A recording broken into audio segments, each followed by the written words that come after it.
Bom, muito obrigado, senador Waldir Raupp.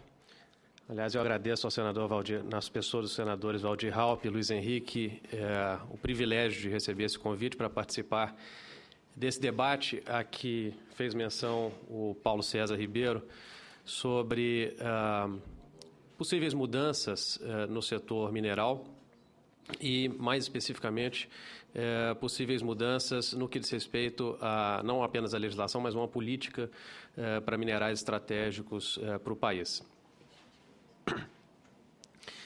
Eu quero iniciar minha apresentação apresentando um quadro que consta do sumário mineral do DNPM referente a números de 2012.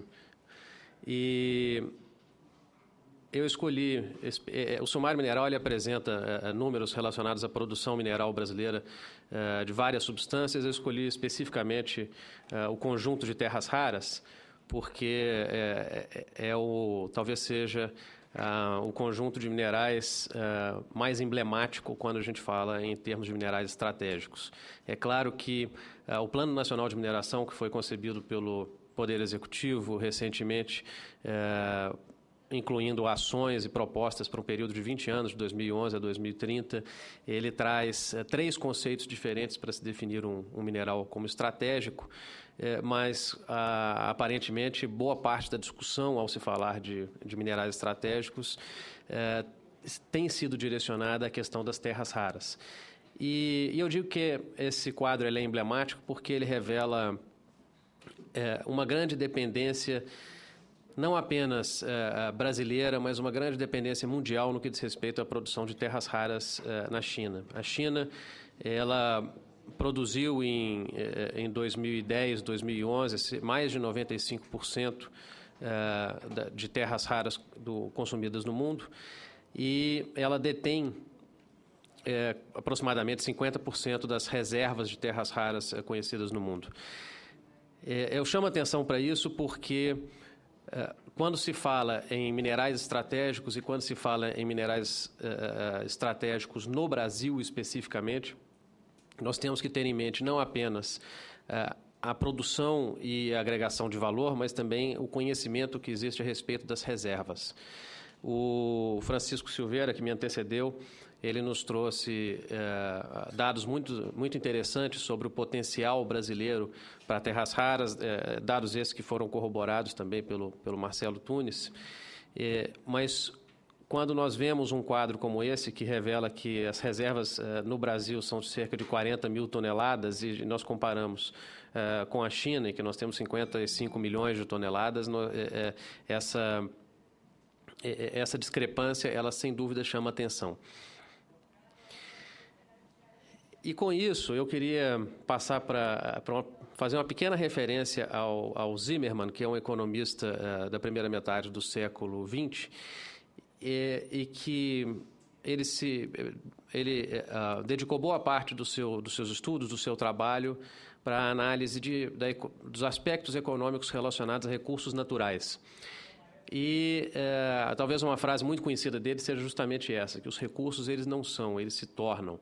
Então é natural que, na medida em que haja conhecimento, na medida em que surjam demandas, na medida em que haja uma medição dos recursos de determinadas substâncias e na medida em que elas se tornem economicamente aproveitáveis, efetivamente nós temos um acréscimo dos recursos. Isso significa, então, voltando àquela tabela, que esse número inicial brasileiro de 40 mil toneladas, ele tem não só uma possibilidade, mas há uma tendência de que esse número ele seja significativamente aumentado. Para que todas essas condições elas ocorram, algumas delas estão fora do controle do Estado. Então, o Estado não tem como controlar demanda, por exemplo. Mas algumas delas podem, sim, ser controladas pelo Estado, como, por exemplo, o conhecimento geológico, como, por exemplo, a delimitação de recursos e, muitas vezes, o desenvolvimento tecnológico, para viabilizar, do ponto de vista econômico, o aproveitamento desses recursos. Então, Por isso é que nós, ao falar numa reforma do setor, que não se limita a uma reforma da lei, nós falamos do estabelecimento de uma política levando em conta todas essas características dos recursos. E a pergunta natural que surge é, quando falamos de uma lei mineral, caberia então falarmos de uma lei específica para minerais estratégicos?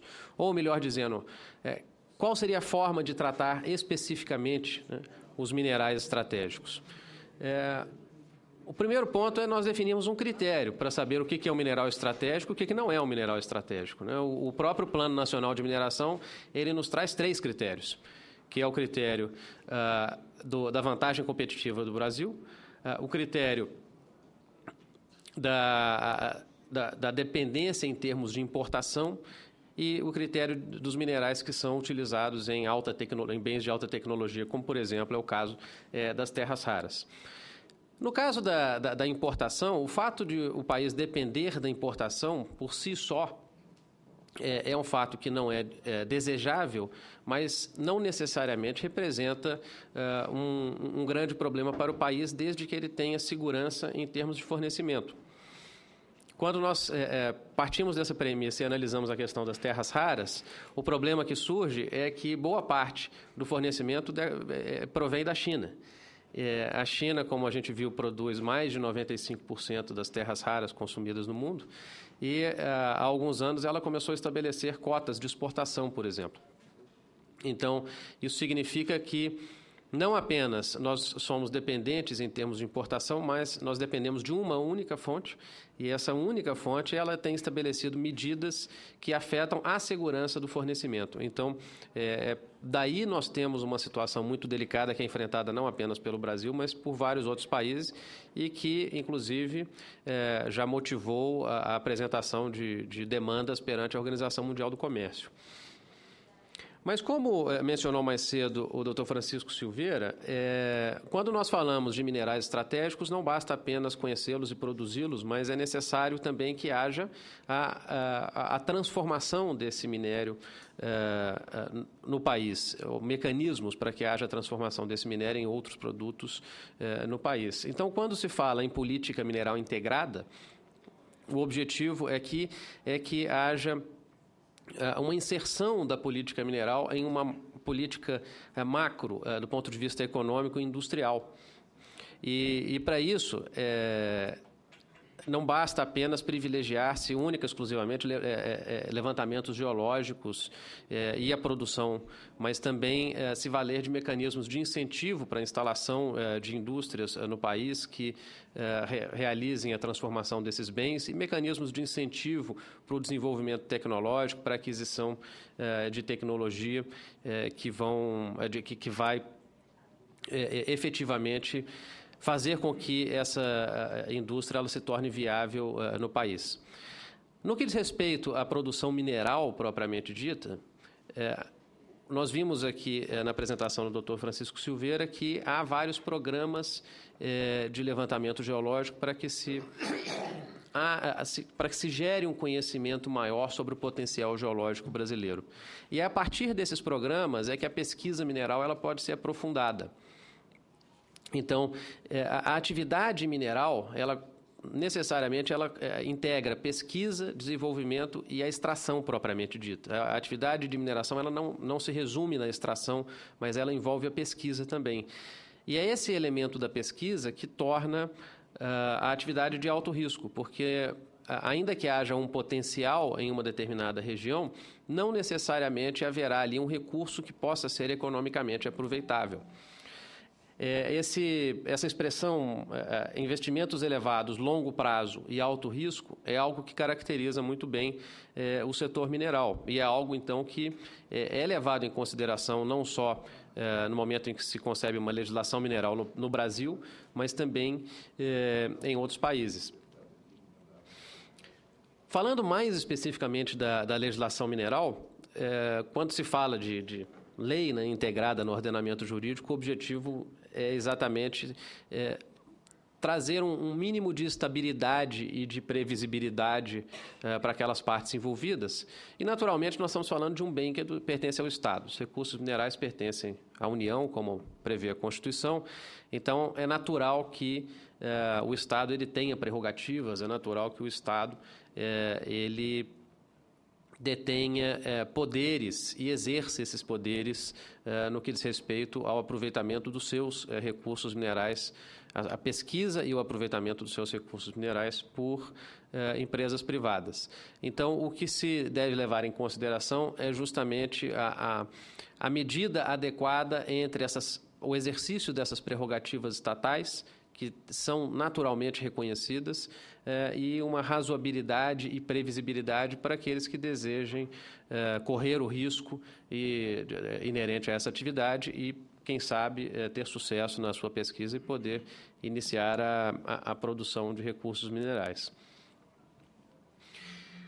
Como nós tratamos aqui de uma reforma da legislação mineral, a nossa legislação mineral ela está, em grande parte, baseada no Código de Mineração, que é de 1967. É um código que já tem mais de 40 anos, mas ele já foi também submetido a várias reformas, né? A mais recente e a mais profunda, que alterou muitos pontos, aconteceu em 1996. Então, isso também não deve ser ignorado. Mas o fato é que a simples reforma da lei mineral, ela pode se revelar insuficiente se ela não for acompanhada de uma reforma institucional. Hoje em dia, em termos institucionais, o Estado ele está alicerçado no Ministério de Minas e Energia, no Departamento Nacional de Produção Mineral e na CPRM, no Serviço Geológico Brasileiro. E, naturalmente, nós estamos falando de um vasto território nacional em que há ainda um potencial muito grande para análises geológicas e para o levantamento de informações. E quando essas informações elas estão disponíveis, há uma necessidade muito grande de que todos esses entes eles possam ter recursos para interagir com os vários agentes privados que atuam no setor. Então, a meu ver, não basta apenas uma reforma da legislação mineral, mas é necessária uma reforma institucional e a capacitação dos entes que estão relacionados ao setor mineral. Além dessa reforma institucional, essa legislação ela deve trazer mecanismos muito claros para que haja, como eu disse, um mínimo de previsibilidade e estabilidade nas relações jurídicas, sem ignorar as prerrogativas do Estado, justamente no que diz respeito ao acesso aos direitos. Hoje em dia fala-se muito no sistema que atualmente é aplicado em grande parte, na maioria dos casos, que é o sistema da prioridade, em que o direito ele é atribuído àquele que primeiro requer. E esse sistema da prioridade, ele tem a sua razão de ser, e ele não é empregado exclusivamente no Brasil. A maior parte dos países adota o sistema da prioridade. Isso decorre do fato de que há um conhecimento limitado do potencial geológico, não só no Brasil, mas em vários países. À medida em que esse conhecimento ele pode ser aprimorado, isso também representará uma redução, em alguma medida, do risco para quem deseja empreender na atividade. Então, a partir daí, pode-se falar em outras formas de acesso aos direitos de exploração. Em outras palavras, para aquelas regiões, para aquelas áreas em que as informações geológicas ainda são muito limitadas, ainda dependem de maior aprofundamento, não há uma competitividade natural. Então, os estados, e não apenas o Estado brasileiro, mas vários estados já optaram por adotar essa sistemática da prioridade. Em outras áreas em que já há um conhecimento mais aprofundado, em que já há um detalhamento maior, é natural que aí sim sejam estabelecidos processos competitivos para que se atribuam os direitos àqueles que pretendem explorar essas áreas. O que nós não podemos deixar de ter em mente é que, a partir do momento em que um direito ele é atribuído a a um agente produtor, que tanto pode ser um agente produtor de índole privada como de índole pública, mas a partir do momento em que esse direito é atribuído, muito mais do que o direito, é atribuída também uma obrigação. Essa obrigação é uma obrigação de pesquisar, é uma obrigação de produzir, uma vez identificada uma jazida. Hoje em dia, a atual lei mineral, ela já contém essa obrigação de pesquisar e já contém a obrigação de produzir. Muitas vezes, o que acontece na prática é uma dificuldade dos entes públicos relacionados à mineração de aplicar a lei, até porque ela também pode ser aprimorada, ela também pode ser melhorada, e daí a necessidade de uma reforma da legislação mineral. Mas essa obrigação de pesquisar e essa obrigação de produzir, ela é inerente à atribuição de um direito. Então, o que se busca é justamente aprimorar a lei, porque se na prática a sua aplicação tem sido dificultada, vamos então eliminar esses gargalos para que essas obrigações elas sejam efetivadas. E no que diz respeito a algumas substâncias específicas, substâncias que são tidas como consideradas como estratégicas, o importante é que a legislação reconheça o que torna essas substâncias estratégicas, o que torna essas substâncias merecedoras de um tratamento diferenciado. Hoje em dia, nós falamos, por exemplo, em dois regimes de aproveitamento mineral, o regime de pesquisa e o regime de lavra, que são os mais largamente adotados pelo setor, mas, além desse regime, existem outros 4. Existe um regime que se aplica para substâncias garimpáveis, existe um outro regime que se aplica para substâncias de emprego imediato na construção civil, existe um outro regime para minerais nucleares. Então, a partir do momento em que se estabelece um regime diferenciado, é necessário não perder de vista o que tornou aquela substância merecedora desse tratamento diferenciado e quais que serão justamente os mecanismos de incentivo para que haja um desenvolvimento, no caso de terras raras, um desenvolvimento da produção de terras raras no país, do conhecimento e da produção de terras raras no país. Um exemplo dessas medidas de incentivo, que foi mencionado aqui mais cedo, foi dado agora há pouco pelo Paulo César Ribeiro, que falou que um dos instrumentos a própria CEFEM, que poderia, quem sabe, ser reduzida no caso de terras raras. Eu não estou dizendo que essa é uma proposta que eu faço, é apenas um exemplo dos instrumentos econômicos que podem ser utilizados pelo Estado para incentivar a produção. Há vários outros instrumentos econômicos, né? Se nós comparamos com o petróleo, por exemplo, existe o Repetro, que é uma sistemática tributária diferenciada para justamente viabilizar a produção de petróleo empregando tecnologias importadas, por exemplo. E com isso eu vou passar rapidamente para esse meu penúltimo slide aqui. Eu peço licença ao senador Waldir Halpio, já quase iniciando aqui a minha conclusão.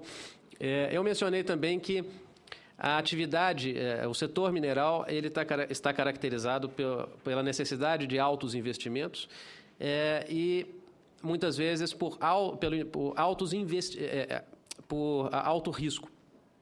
Então, a disponibilidade de recursos financeiros para se investir no setor mineral nem sempre existe no país.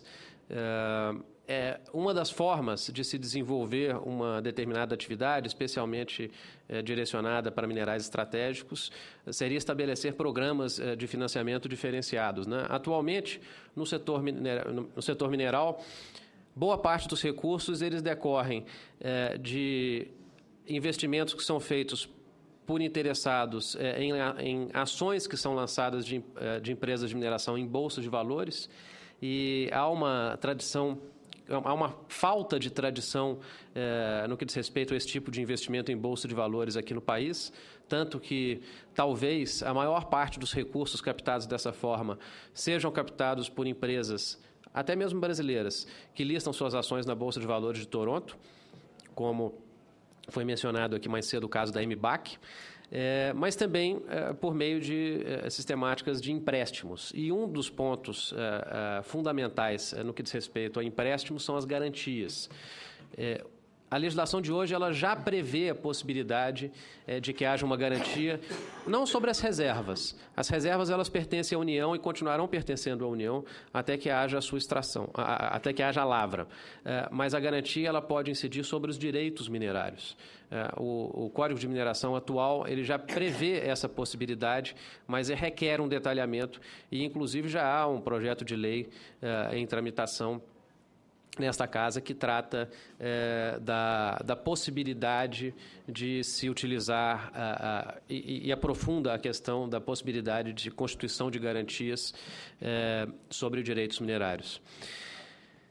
E com isso eu sintetizo a minha apresentação fazendo menção àquela frase inicial do Zimmermann, que os recursos não são, os recursos eles se tornam.